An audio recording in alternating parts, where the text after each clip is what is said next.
Hello everyone, hope all is well across the pond. I was going to do a video about the lowest of low-hanging fruit, lower than a rattlesnake's ballsack. It is of course the Labour Party conference. However, after watching some of my favourite conservative YouTubers take care of that, or libertarian in the case of the Lotus Eaters, I'm not going to bother. I don't want to steal their thunder. I will leave that to everybody else.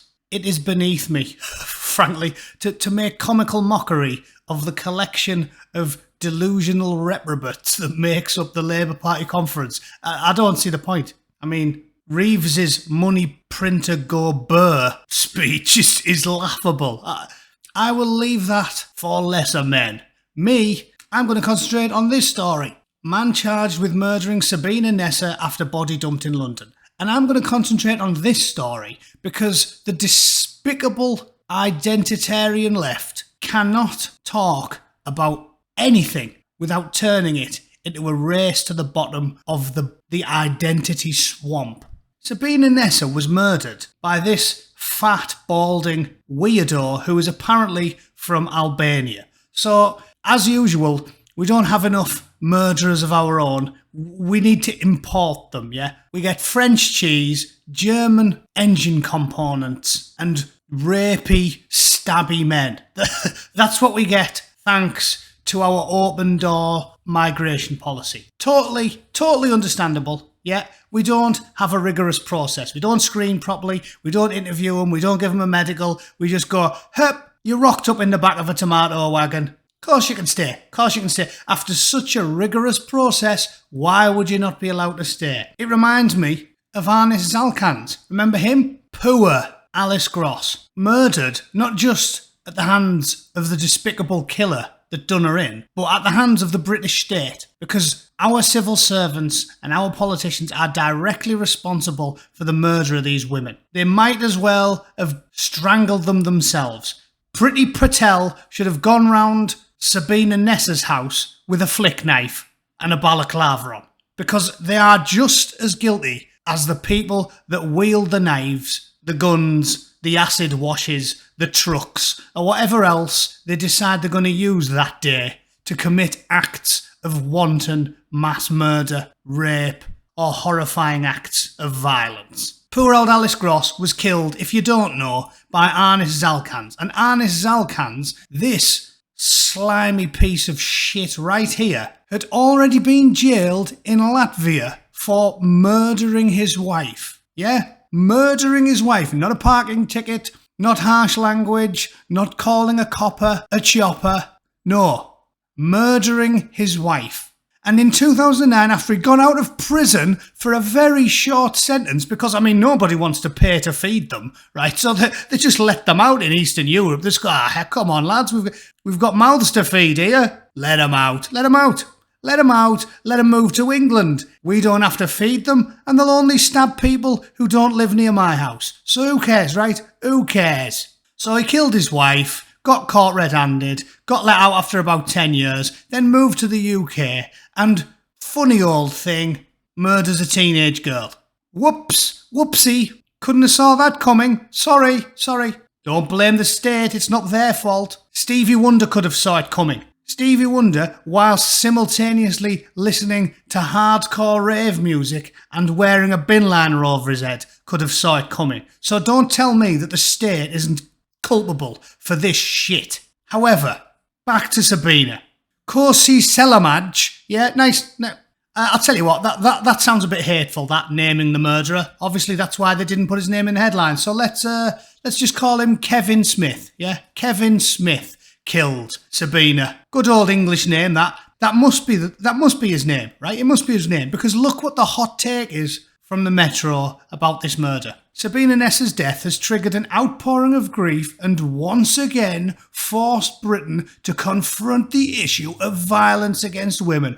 Oh, really? That's their hot take from all this. Barely tell you anything about the actual details. Just blah, blah, blah. Here's some sad photos. And, once again, Britain has to confront the issue of violence against women. Right, let's end this once and for all. Like Sam losing his rag because Frodo's being a fucking pussy. Let's end this once and for all, shall we? the murder rate in the UK is mercifully low. The murder rate in the UK is about 1 per 100,000 people. Strangely, it's lower than Finland's. So I guess that's because Finland's had a recent influx of happy-go-lucky people from random third world shitholes as well. Maybe that's. I mean, I don't want to speculate. I don't want to upset any Finnish people. But let's just say, with a murder rate lower than Finland, France, and Morocco, although I think having a lower one than Morocco is a slightly low-hanging fruit. But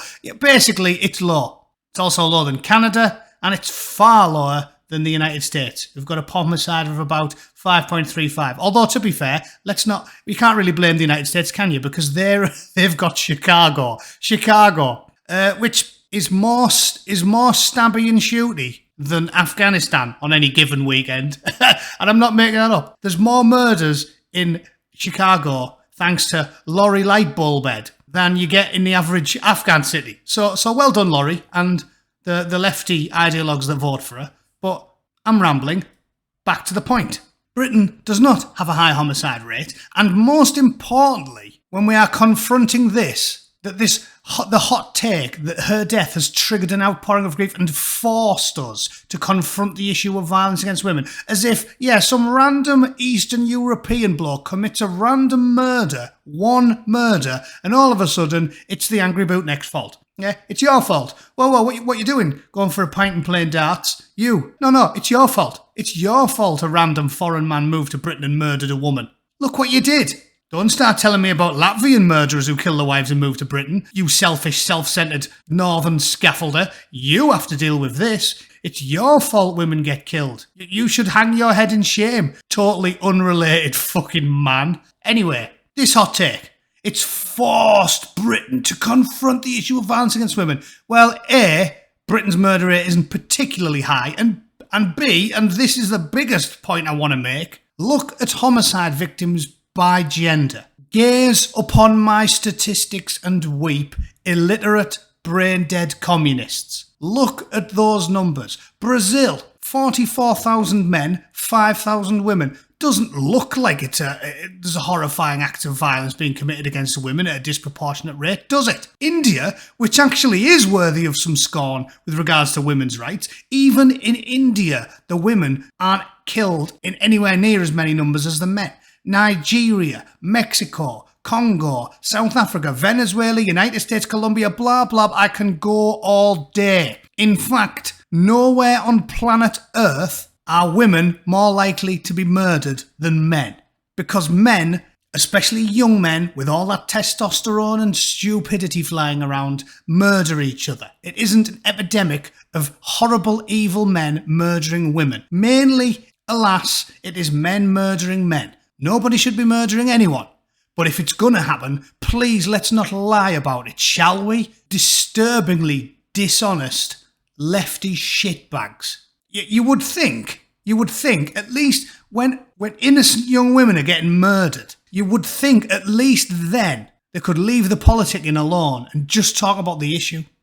And the issue appears to be, because there isn't that many murders in Britain, but the issue appears to be shitty policing, a lack of educating women in basic safety measures, because apparently, if you tell women to exercise common sense, that's patriarchy. And yes, it is a factor, immigration. Because disturbing numbers of these murder victims are killed by people that were not born and raised in the UK.